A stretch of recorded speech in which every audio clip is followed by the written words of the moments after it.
xoxa, capenga, manca, anêmica, frágil e inconsistente. Não, eu não tô revivendo um meme da Renata Vasconcelos no Jornal Nacional, e sim entrando no tema dessa semana do Almanaque Latino, novelas insossas.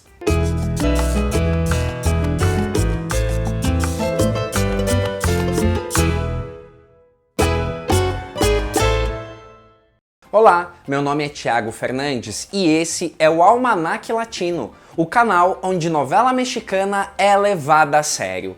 Para esse canal não ser desaplaudido como muitas dessas histórias, peço a sua contribuição. Deixe seu like, seu comentário e a sua inscrição.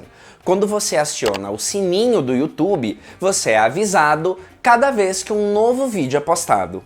Em 2020, o SBT exibiu Betty a Feia em Nova York, uma produção da Telemundo protagonizada por Elifer Torres e que era a milionésima versão da história original do Fernando Gaitán. A novela foi bem nos Estados Unidos e também teve um resultado ok por aqui. Mas eu não sei se foi pela época que eu não estava publicando tanto aqui no canal ou se eu estava saturado já de tantas versões da Feia. Essa novela eu quase nunca lembro que passou. A impressão que ficou é de ter sido uma novela insossa, com pouca coisa memorável. Então, eu resolvi revisitar algumas novelas que eu já assisti e que encaixam muito bem nessa descrição. Elas não foram grandes fracassos de audiência no México, mas que no dia seguinte que você termina de ver a novela, parece que cai num completo esquecimento.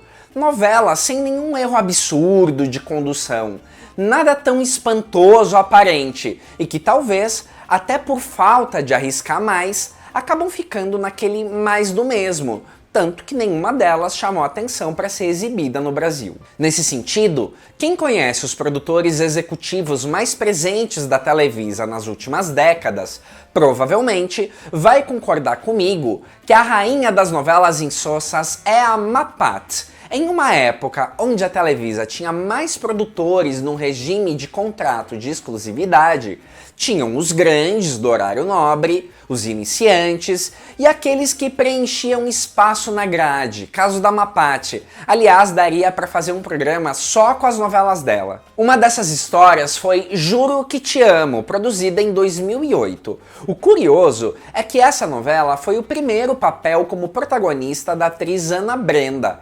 E mesmo depois dela ter ficado popular no Brasil, nunca vi nenhum fã-clube pedindo pro SBT trazer essa novela. Juro que Te Amo é o remake de uma novela produzida por Carla Estrada na década de 1990, chamada Los Parientes Pobres, e que foi então protagonizada pela Lucero.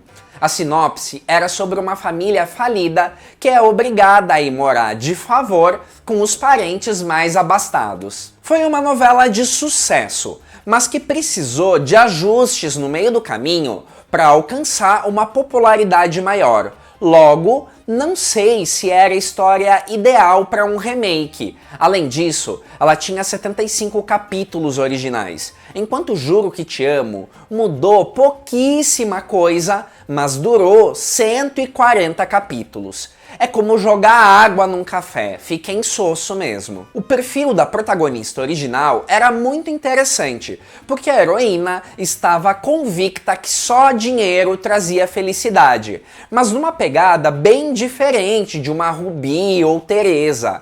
Mas até isso foi diluído nessa nova versão, por conta da inexperiência do elenco principal. Pegaram a mãe da mocinha, vivida pela hoje negacionista Patti Navidad, e fizeram dela uma espécie de protagonista adulta. Juro que Te Amo é horrível? Não. É impossível de curtir? Também não. Mas faltou um pouco mais de personalidade para a história, que nisso de deixar com o dobro do tamanho do original, deu muito foco para umas subtramas meio bobinhas, tirando ainda mais força da sinopse principal. O astro de 3 vezes Ana, Sebastián Rulli, já foi o protagonista de uma comédia romântica que ninguém nunca fez questão de ver no Brasil.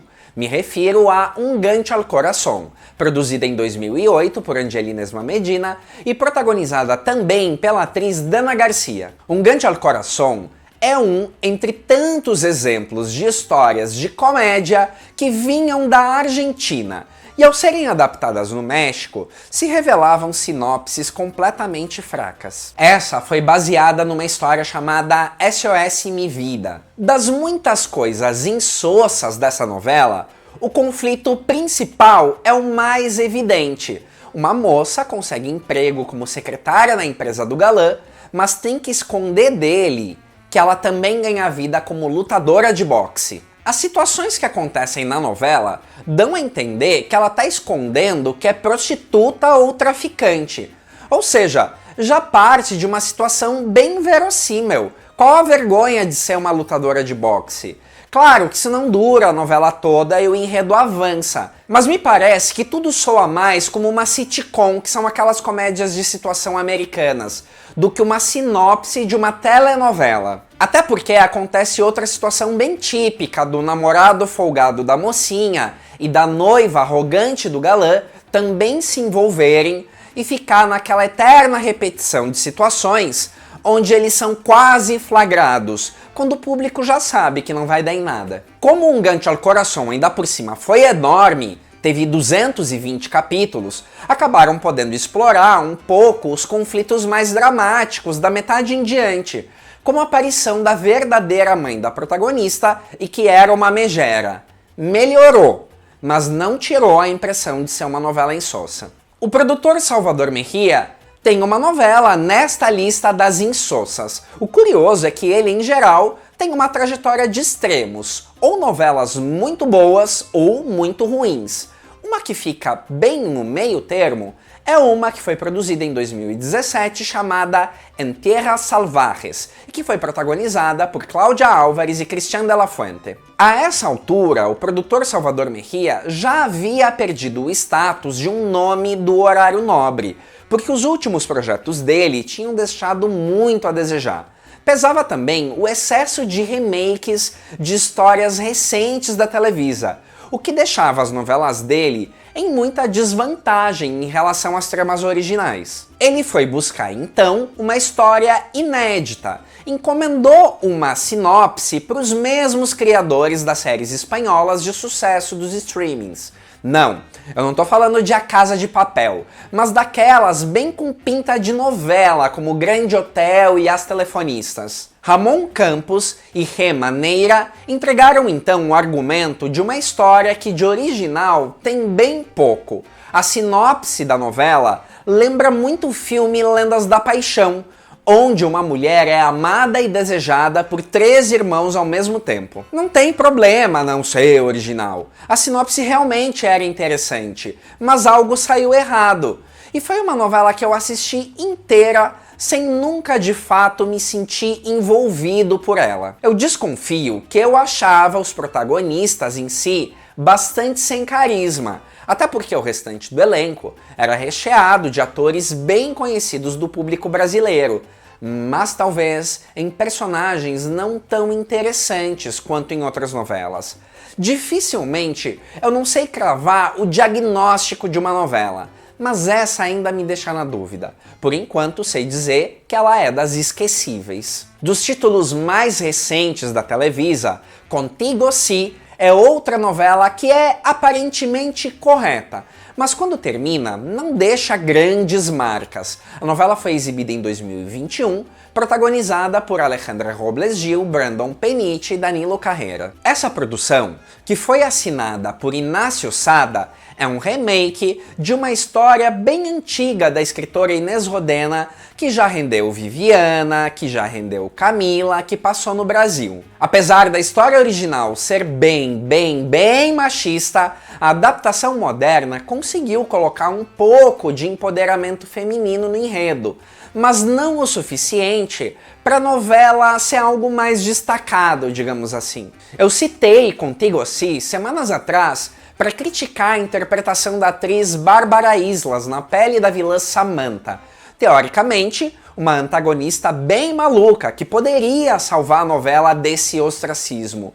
Mas como a atuação da moça só gongou a novela, sobrou pro restante da história mobilizar mais o público. Pegou um pouco pra mim o fato de boa parte da ação se desenrolar dentro de um hospital. Por mais bem intencionada que a novela tenha sido, não escapuliu de se tornar uma experiência nem tão interessante assim. E o exemplo mais recente é uma que eu sinto que pode chegar no Brasil, seja pelo SBT, seja pelo Globoplay. Mas sinto que a nova versão de A Madrasta, agora protagonizada por Araceli Arámbula e Andrés Palacios, figura bem nisso de ter sido uma novela insossa. A releitura do clássico chileno de Arturo Moya Grau já tinha pela frente o desafio de enfrentar a memória afetiva recente da versão produzida em 2005, que é bem popular no Brasil e foi protagonizada por Vitória Rufo e César Évora. Mas a questão nem vai por aí.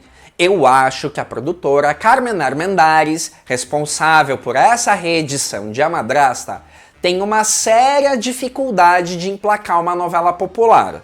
Dessa vez, ela até contou com uma adaptadora habituada a tramas clássicas, que é a Gabriela Ortigosa. Mas o forte dessa escritora são as histórias mais água com açúcar, não thriller policial. E provavelmente foi aí que a coisa desandou um pouco.